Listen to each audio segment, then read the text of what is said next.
श्रीलक्ष्मी श्रीमहालक्ष्मी क्षीरसागरकन्यका उत्तिष्ठ हरिसम्प्रीते भक्तानां भाग्यदायिनी।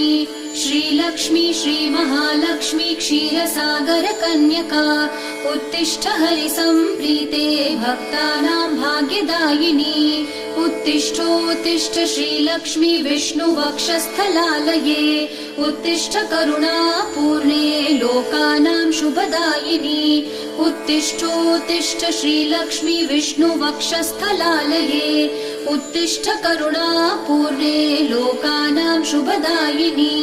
श्रीपद्ममध्यवसिते वरपद्मनेत्रे श्रीपद्महस्तचिरपूजित पद्मपादे श्रीपद्मजातजननी शुभपद्मवक्त्रे श्रीलक्ष्मी भक्तवरदे तव सुप्रभातम्।